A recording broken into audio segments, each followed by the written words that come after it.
Senhoras e senhores, é com grande honra que apresentamos a oficial de Justiça do Tribunal de Justiça de Pernambuco, Mariana Costa.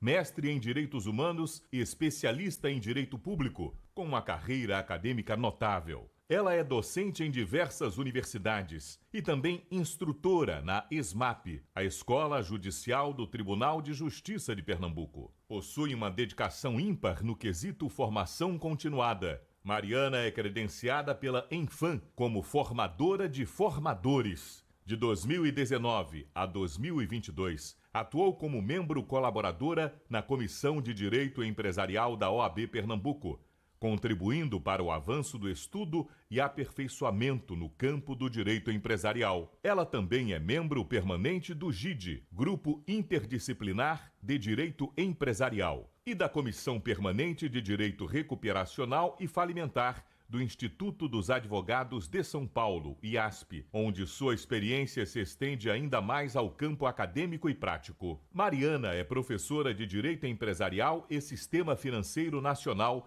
em diversos cursos. Seu conhecimento tem sido compartilhado através de artigos publicados em revistas renomadas, como a do Instituto dos Advogados de São Paulo e a Revista de Arbitragem e Mediação Empresarial. Mariana também é coautora de livros importantes, como A História do Processo e Direito Comercial, Falência e Recuperação de Empresas. E agora, para apresentar a palestra com o tema Desafios Contemporâneos para os Oficiais de Justiça, Penhora e Avaliação de Ativos Intangíveis, recebemos com muita satisfação no Encontro Nacional dos Oficiais de Justiça, Mariana Costa.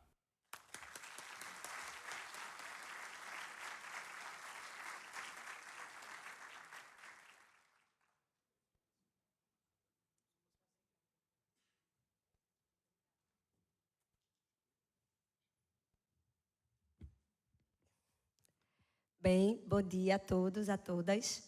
Que honra estar aqui hoje. Haldney, meu amigo, eu acho que você valorizou meu passe hoje. Eu quero esse vídeo para passar na TV da minha casa todo dia, para o meu marido também valorizar, né? Para dar uma... Ninguém inventou nada, professora. É tudo registrado. Eu agradeço. Você manda, por favor, né? Sim, depois para eu poder...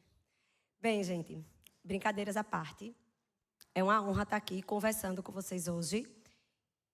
Eu só lamento frustrar, mas eu acho que eu não vou trazer tantas respostas. A missão que eu vim hoje é muito mais provocar e para a gente pensar junto. É uma conversa, tá?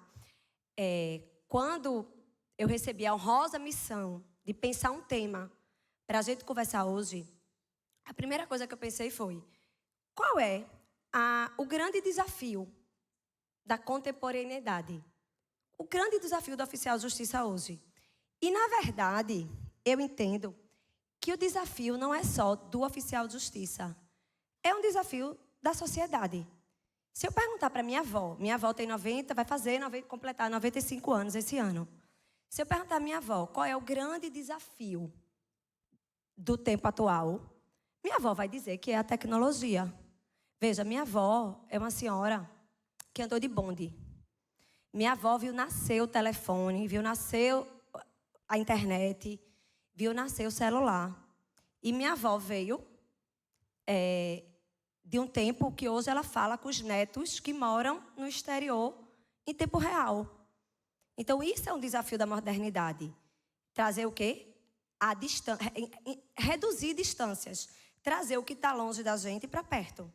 Se eu perguntar para o meu filho, que tem 6 anos, meu filho mais novo, qual o grande desafio, com certeza ele vai dizer que tem alguma coisa relacionada a um jogo, a um programa de celular, enfim. Esse é o grande desafio da nossa era. Obrigada. Aqui, esse grande desafio do século XXI, tem uma imagem que mostra para a gente que esse desafio da modernidade e da tecnologia envolve compartilhamento de dados, armazenamento de dados, sigilosos ou não, mas hoje está tudo em nuvem. A gente, por conta da tecnologia, nós conseguimos pagar contas de casa, fazer feira, fazer compra de roupa. Hoje em dia chega tudo em casa. Para o desespero do meu marido também. A gente está dentro de casa e consegue resolver a vida. Na verdade, a gente guarda dados. Veja só, aquela nuvenzinha ali, é isso. Os dados, a vida da gente hoje em dia, ela está cada vez mais intangível. Então, essa faceta da tecnologia, a ausência de tangibilidade, é a primeira grande reflexão que nós, oficiais de justiça, precisamos fazer. A segunda grande reflexão que a gente precisa fazer é esse AI, que está aí. Na verdade, está em inglês, Artificial Intelligence. A inteligência artificial. Por quê? Gente, a inteligência artificial é uma ferramenta que existe para somar a nossa profissão. O presidente do Tribunal de Justiça de Pernambuco ontem aqui, doutor Ricardo Bas Barreto, ele trouxe essa reflexão para a gente, que nós precisamos nos apropriar do novo tempo. E essa apropriação que nós, enquanto oficiais de justiça, precisamos fazer, começa não vendo a inteligência artificial e a tecnologia como inimigo, como uma ferramenta que vai usurpar funções da gente, ao contrário. Só que a gente precisa pensar nesse desafio do século XXI, trazendo para o nosso dia a dia essas ferramentas. Veja, doutor Ricardo ontem, eu até brinquei com o pessoal, que houve um pouco de spoiler da nossa conversa de hoje. Porque uma frase que ele usou ontem aqui foi que a velocidade do tempo real é diferente. E é essa uma das reflexões para a gente entender esses desafios contemporâneos da nossa profissão, é entender esse tempo. Olha só. Não é verdade? Olha só. Quando a gente pensa nessa emergência do tempo, a gente tem que ver que o tempo também é um ativo intangível. O tempo da gente hoje vale dinheiro. Eu não estou falando de hora extra, de honorários de um professor, de um advogado, de um auxiliar da justiça, não. Eu estou falando que o tempo vale dinheiro, o tempo é um ativo intangível também. E aí, obrigada. Por quê? Veja, vocês já ouviram falar que existem teorias reconhecidas pelos tribunais superiores, pelo STJ, que valorizam o tempo da gente? Vocês já ouviram falar da teoria do esforço produtivo? É o STJ dizendo para a gente. É uma teoria ligada ao direito do consumidor, mas é o STJ dizendo para a gente o seguinte: quando um consumidor perde muito tempo na busca por um direito, esse tempo que ele perdeu indo atrás dos direitos do consumo, esse tempo precisa ser indenizado. É o STJ reconhecendo um ativo intangível, que é o nosso tempo. O valor que o tempo tem nos dias atuais. Tem uma outra teoria também que o STJ fala, que é a teoria, a indenização decorrente da perda do direito de uma chance. Veja, gente, novamente, o Superior Tribunal de Justiça dizendo para nós que o nosso tempo, o tempo de um consumidor de uma parte, vale dinheiro. Executando quem gerou para aquela pessoa a perda de uma oportunidade, o tempo perdido novamente. Então, o presidente do TJ falou isso ontem, como o tempo da gente está mudando. Essa imagem mostra uma ampulheta, um marcador do tempo antigo e um marcador, quer dizer, na verdade nem é mais atual assim, né? Ninguém usa mais esse tipo de marco de tempo. Mas é isso. A gente tem também, ainda falando de modernidade e de intangibilidade dos bens, a gente tem moeda virtual. Quem aqui viu um caso de acho que é um inglês, que perdeu um HD externo e que dentro desse HD externo havia uma fortuna em bitcoins? Pelo simples fato, presta atenção como isso tem a ver com a profissão da gente. Pela intangibilidade de uma fortuna, pelo simples fato dele perder a chave de acesso aos bitcoins dele, ele perdeu, eu pedi, fiz um cálculo de quanto é que está valendo hoje, são 2 bilhões e 700 mil dólares. Pelo simples fato dele ter perdido uma chave. não tem acesso a uma agência bancária, a sede da empresa que resolva. Aí o cara lá, o inglês, está pagando prêmio, bônus para quem achar no lixão lá da cidade dele o HD externo dele. Tempo, intangibilidade. Veja como os tempos estão mudando para a gente. Nós, oficiais de justiça, precisamos nos adaptar, porque a gente tem que perder a síndrome de São Tomé. São Tomé não diz que é ver para crer? Não tem. A gente vê dados, fotos. Quem aqui hoje em dia continua revelando fotos, gente? Está tudo em nuvem. A vida das pessoas, cada vez mais, está em nuvens. Documentos, títulos de créditos, contratos, tudo virtual hoje em dia. Então, assim, é essa realidade que a gente precisa se apropriar. Falando da inteligência artificial tão famosa e tão temida por muitos, a gente indo para o dicionário, o conceito de inteligência. Inteligência é a faculdade de entender, pensar, raciocinar ou interpretar.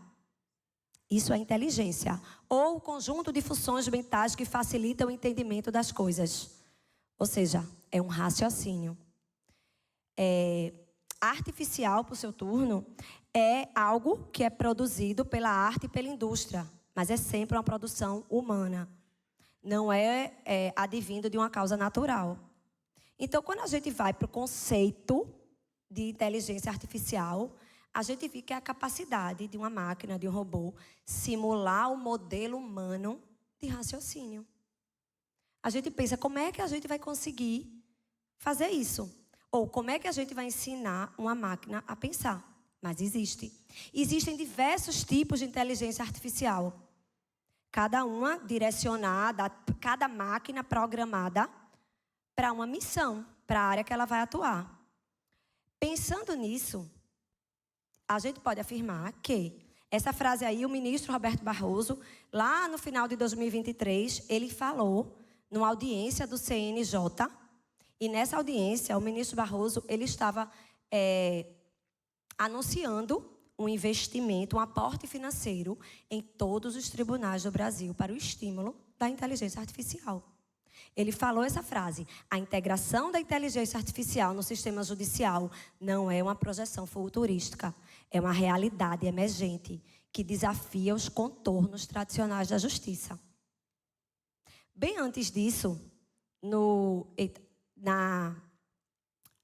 se a gente pode dizer que a pandemia trouxe alguma coisa positiva para a gente, foi justamente essa entrada coercitiva na tecnologia. Quem está dizendo isso não sou eu, tá? Os próprios estudiosos, os próprios programadores dizem que na pandemia nós andamos, em poucos meses, 25 anos de avanço tecnológico. Porque quando ainda existia muito medo, a gente trouxe a pandemia, na verdade, trouxe uma necessidade. Então, na ressaca da pandemia, o CNJ editou essa resolução 332 de 2020. A resolução ela é basicamente, gente, sobre essa introdução da inteligência artificial nos tribunais. Só que eu chamo a atenção de 4 considerandos dessa resolução. Olha só, eu coloquei em negrito as palavras que eu queria realmente destacar, porque é o seguinte.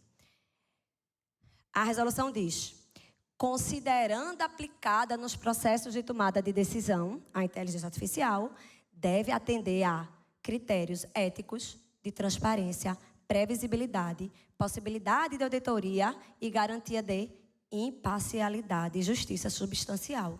Nós estamos falando de uma máquina ter ética. É o primeiro considerando. O segundo diz que, no desenvolvimento de implantação de inteligência artificial, os tribunais deverão observar direitos fundamentais. Gente, veja. O CNJ dizendo que a máquina precisa obedecer a direitos fundamentais. Aí o terceiro é só falando da questão de privacidade dos usuários, que eu acho que isso não demanda grande dificuldade.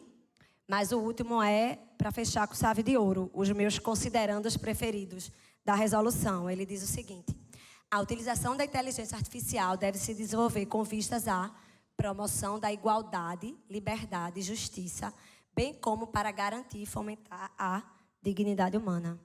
Gente, o uso da inteligência artificial tem limites, tem parâmetros. Fazendo um pouco de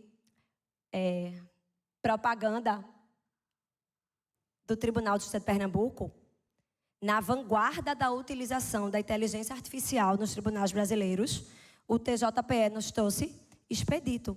Expedito é um robô em uso desde 2022 no TJPE, e Expedito ele é destinado a... Ele tem utilização nas ações criminais para a realização de atividades de expediente burocráticas dentro das ações criminais. Expedito. Dizem que esse visual dele remete à agilidade e força. Agilidade por conta dessa rodinha aí para ir mais rápido. E esse, eu posso dizer, colete. Esse colete de Expedito, ele é para lembrar um escudo romano, eu acho. Nova Roma, né, gente? Nosso hino. Nova Roma de bravos guerreiros. Expedito tem um visual remetendo a essa aparência, essa função dele. Mas, enfim, veja. Utilização da inteligência artificial. Só que aí vem a grande conclusão. Eu falei dos ativos intangíveis, da emergência do tempo, da necessidade de nós adaptarmos as nossas funções à realidade. Mas aí fica a pergunta: qual o limite da tecnologia? Até que ponto nós, oficiais de justiça, vamos poder utilizar no nosso dia a dia a tecnologia? Até que ponto vamos conseguir treinar, ensinar uma máquina a ter limites éticos, respeitar direitos fundamentais? E eu respondo para vocês, gente. O limite da tecnologia somos nós. Nós, enquanto pessoas, oficiais de justiça, preparados que somos o limite para o uso dessa tecnologia. Não importa a intangibilidade que o tempo ganhe, a gente continua sendo o limite. Qual a diferença para isso? A gente vai precisar adaptar o nosso trabalho a essa nova realidade. E aí, o que são ativos intangíveis? Veja só. Dentro do patrimônio de uma pessoa, seja uma pessoa física, seja uma pessoa jurídica, uma empresa, uma associação, uma sociedade simples, nós temos bens, direitos, deveres, obrigações, mas nós temos patrimônio. Esse patrimônio ele é composto de o que podemos ver, o que podemos no dia a dia da gente penhorar, obviamente resguardadas as hipóteses de bens impenhoráveis, na verdade, mas dentro do patrimônio da gente, cada vez mais da gente também enquanto pessoas físicas, enquanto pessoas naturais, nós temos ativos intangíveis. Ativos intangíveis são bens do patrimônio das pessoas que não podem ser materializados, não podem ser tocados. O ativo intangível ele tem 3 características principais para ser considerado intangível.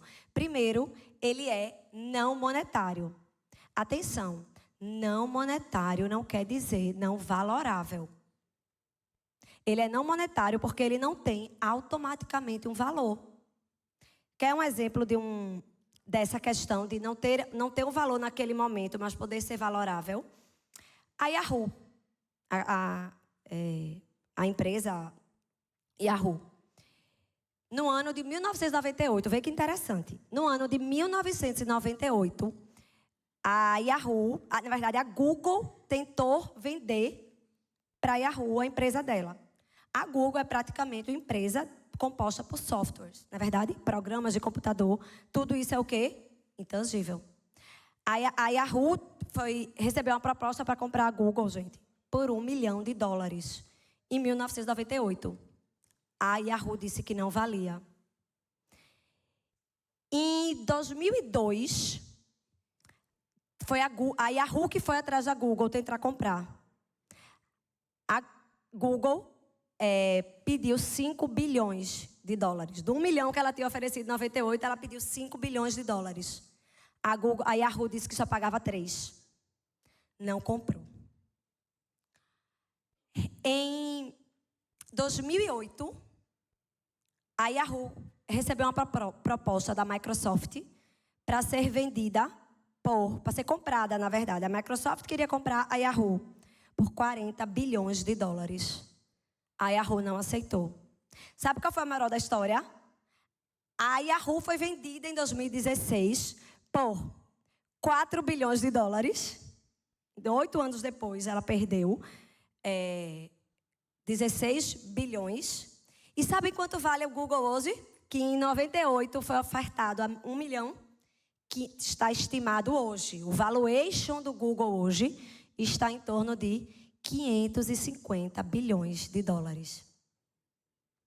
Então, veja, não é uma atualização monetária, uma correção de um valor.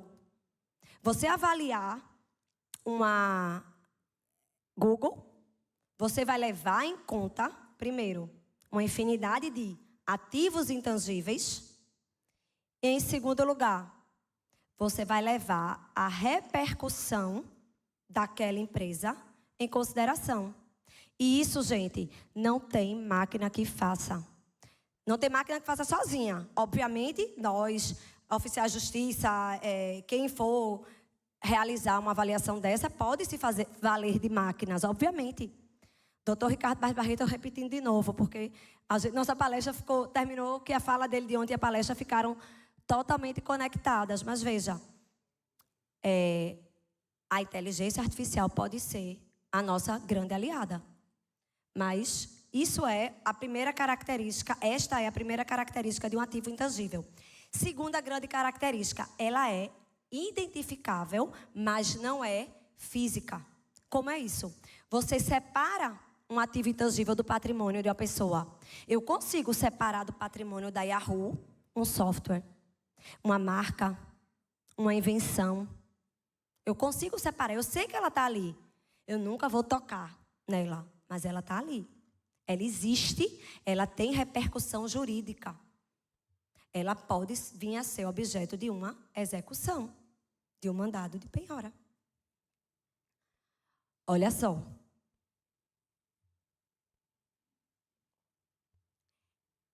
Exemplos de ativos intangíveis.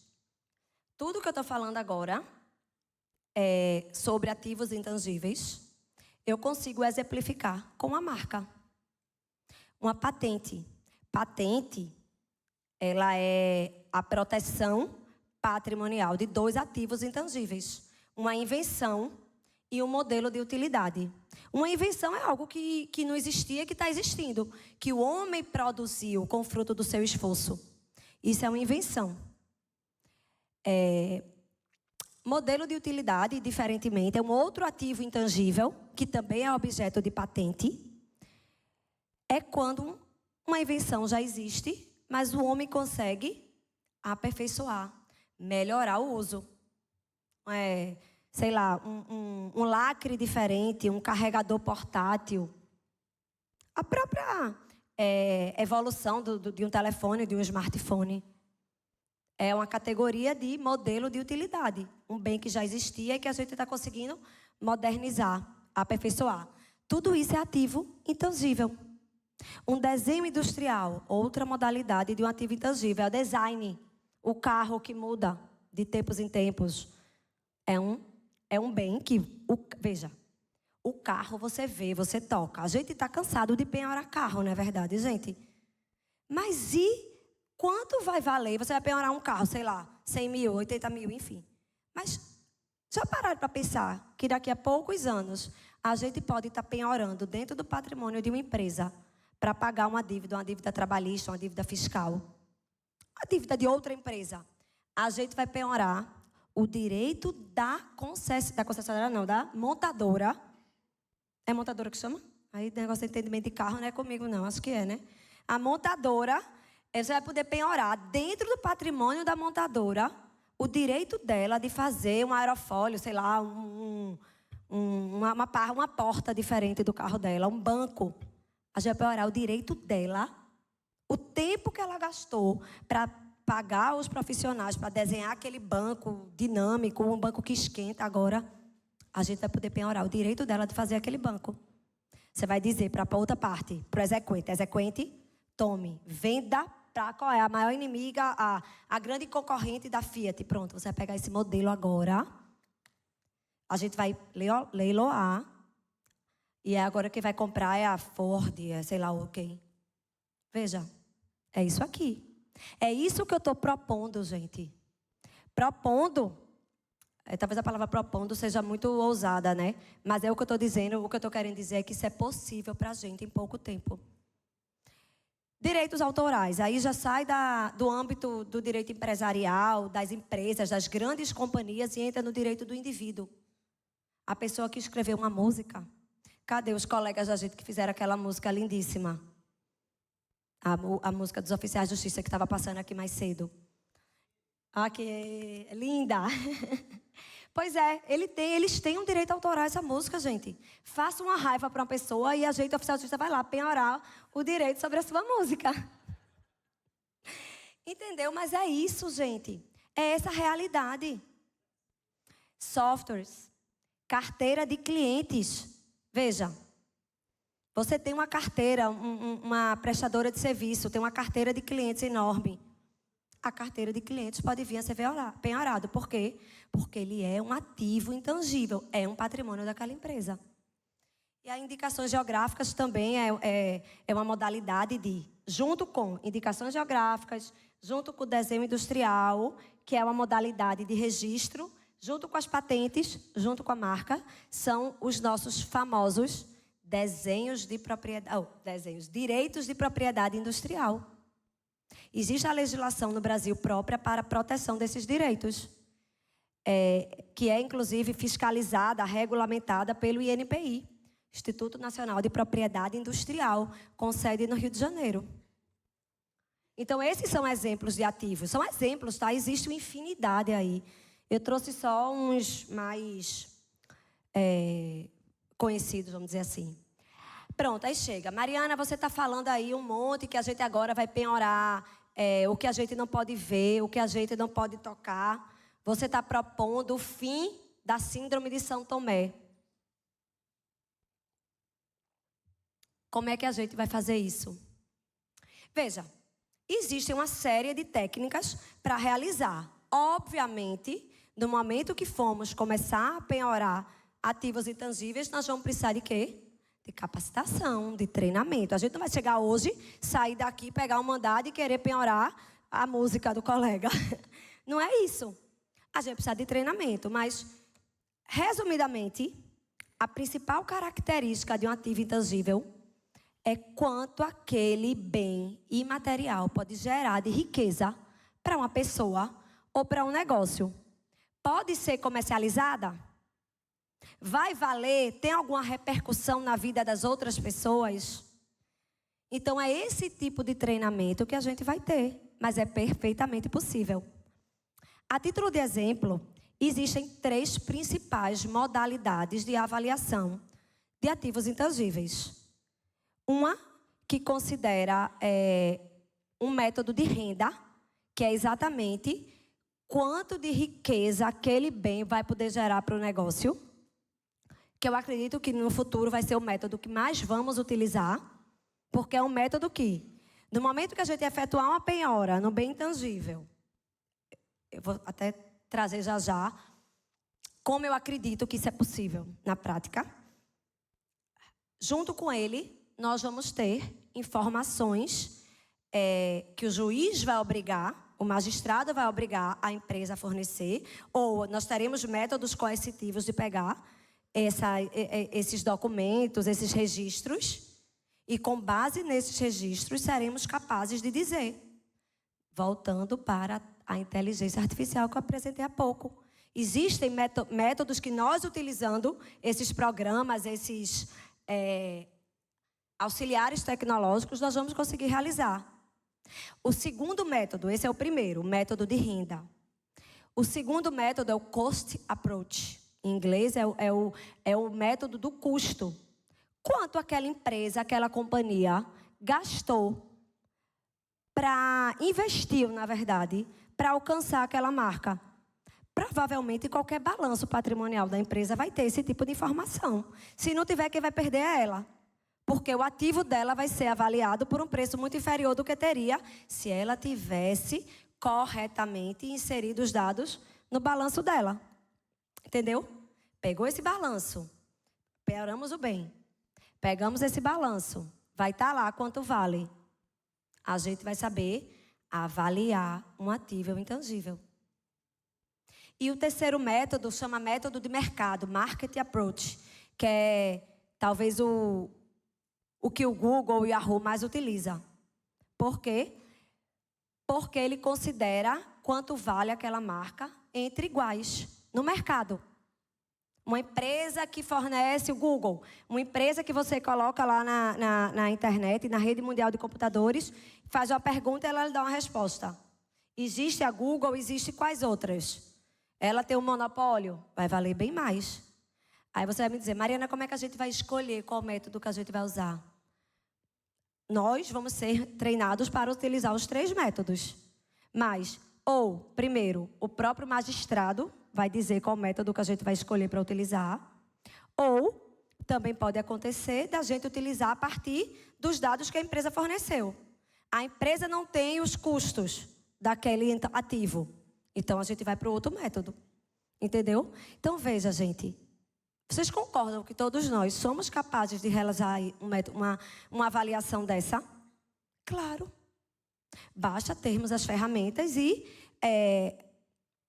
o interesse de ir atrás desse tipo de conhecimento. Quantos tribunais Brasil afora possuem centrais de avaliação de imóveis? Enfim. Então é isso. É uma nova maneira de trabalhar. No Enajus do ano passado nos foi apresentado as centrais de conciliações realizadas por oficiais, não foi verdade? Um outro grande desafio, uma evolução da profissão da gente. Então é isso. É estarmos abertas a essas novas possibilidades. Olha só. O que é que essas 4 marcas têm em comum? Marcas são ativos e intangíveis, tá? De cara, só uma curiosidade. Acho que a maioria aqui já deve saber, mas quando eu falei que patente é invenção e modelo de utilidade, é porque marca não é objeto de patente. Marca é objeto de registro. Registro de marca. Marca e desenho industrial, 2 ativos intangíveis que são objeto de registro. Modelo de utilidade e invenção que são objeto de patente. Remédios, vacinas, creme de rosto, de rosto não, né? Cremes cosméticos são objetos de patente, porque são invenções. Bem, o que é que essas 4 marcas têm em comum, gente? Todas já foram objeto de penhora da Justiça brasileira. Não é as empresas, foram as marcas. O marco legal na legislação brasileira para penhora de marca é a Lei das Execuções Fiscais. Lá nas execuções fiscais, artigo 11 da Lei das Execuções Fiscais, tem um inciso assim, são objeto de penhora para pagamento de dívidas fiscais, bens e direitos. Então, dentro de bens e direitos, já foi inserida as marcas, os ativos intangíveis. A Daslu, ela foi penhorada e leiloada num processo de falência da Daslu. A Daslu, o pessoal de São Paulo que está aqui sabe mais do que a gente, mas era uma marca muito famosa de vestuário de luxo. Foi penhorada. A marca da Daslu, não é a loja. É esse escudozinho com esse nome bonito aí. A marca da Estrela e da Davene foram objeto de execuções fiscais. E o escudo do glorioso Clube Náutico Capibaribe, saudações alvirrubras. Aê! Pois é, o escudo do glorioso foi objeto de penhora na Justiça do Trabalho, não foi fiscal. A Justiça do Trabalho penhorou o escudo do Náutico para pagamento de dívidas trabalhistas. Mas teve um acordo lá, eu acho, já foi retirada a penhora do meu glorioso, graças a Deus. Mas veja, vocês perceberam, né? Que eu botei ele maior aí justamente para valorizar. É isso. ativos intangíveis, direitos. No caso do Náutico, é um clube, é uma associação, né? Ainda está no processo para se tornar clube empresa, uma nova realidade, né? Mas, por enquanto, é uma associação. Não é nem empresa. As outras 3 não, né? São empresas. Mas é isso, gente. Já é uma realidade. Vocês estão vendo? Olha só, aí para terminar, assim, para provocar ainda mais vocês, Mariana, como teremos acesso ao que a gente não pode ver? Veja, os tribunais regionais do trabalho, os TRTs do Brasil, já há muitos anos, eles trabalham com uma ferramenta que é os próprios oficiais de justiça realizando pesquisas patrimoniais.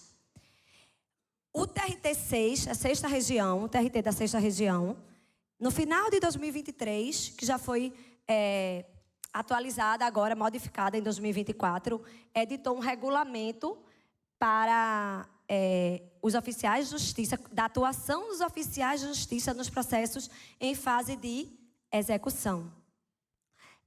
O ato conjunto 21 de 2023, tá?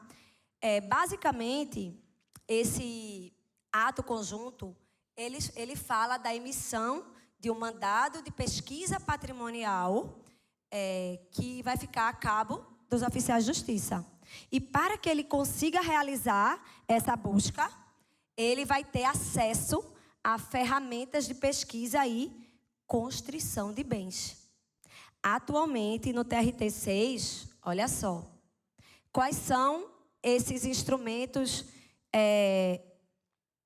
que o oficial de justiça usa para fazer as pesquisas? Tem uma listinha aí de 5 sistemas.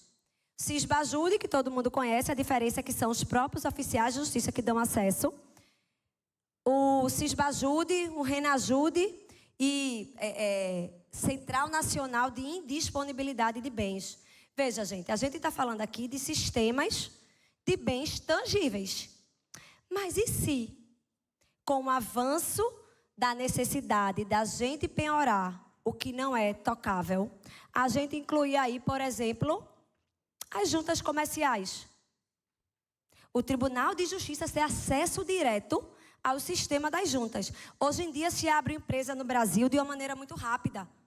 Com a Lei de Liberdade Econômica de 2019 e a Lei da Desburocratização das Empresas de 2021, hoje em dia as juntas comerciais, o sistema do DREI, Departamento de Registro Empresarial e Integração Brasileiro, abre empresa em 2 minutos. Você preenche lá uns dados com o nome dos sócios, endereço. Que, atenção, o Código Civil da gente hoje em dia, desde 2022, diz que empresa não precisa mais ter sede. Nem para fins de registro precisa ter uma sede. No máximo, informar o endereço dos sócios para fins de registro. Veja, a gente não vai encontrar nem mais as empresas. As próprias empresas estão intangíveis, gente. Então, é isso aí. A gente tem acesso direto às juntas comerciais, ao sistema das juntas comerciais. Óbvio que não é a gente agora sair daqui que tem acesso, eu repito. Tudo isso demanda um esforço dos nossos tribunais. Mas é o quê? Plenamente possível. Ao acesso do INPI, o Instituto Nacional de Propriedade Industrial. Se a gente tiver acesso a todas as marcas, as patentes que aquela empresa já produziu, que ela tem dentro do patrimônio dela, a gente vai penhorar de dentro de casa, pessoal. A gente vai penhorar com cliques. A gente vai achar o ativo, a gente vai informar para o juiz e aquele bem vai estar automaticamente indisponível. Isso é a utilização da inteligência artificial a nosso favor. Isso é a gente mudando o nosso objeto de trabalho, né? Vamos deixar de estar penhorando bens materiais e a gente vai começar a penhorar o que é a realidade do mundo. O tempo é um ativo intangível também. Mas o patrimônio das pessoas atualmente é assim. Lembrando de uma fala da nossa... Será que eu posso dizer isso? Uma fala da nossa detenta mais famosa em Pernambuco atualmente. A Deolane Bezerra. Deolane, quando, no momento da prisão dela, da investigação, do depoimento dela, Perguntaram a ela, e essa movimentação de contas? Ela disse, eu não tenho mais conta em banco. Eu agora só tenho dinheiro em bancos digitais. Bancos o quê? Intangíveis. Como é que a gente vai oficiar aquele banco para tornar o dinheiro indisponível? Entendeu? Somente se for através de sistemas. Então é isso, gente. Eu encerro a minha fala, primeiro, dizendo que eu estou à disposição para a gente continuar debatendo esse tema. Agradecer demais aos meus amigos queridos, parabenizá-los. Eu estou muito orgulhosa hoje de ser pernambucana, de fazer parte do Tribunal de Justiça de Pernambuco, fazer parte do Sindojus. A festa está linda, está só começando, gente. Bem-vindos ao meu país, Pernambuco. E aí a última reflexão que eu queria deixar para vocês é essa. Lembrem-se de cavar o poço bem antes de ser de sede. Vamos parar de ver a inteligência artificial como inimigo da gente. Vamos nos apropriar das nossas funções. Vamos entender essa mudança na tecnologia e utilizar isso a nosso favor. Muito obrigada a todos.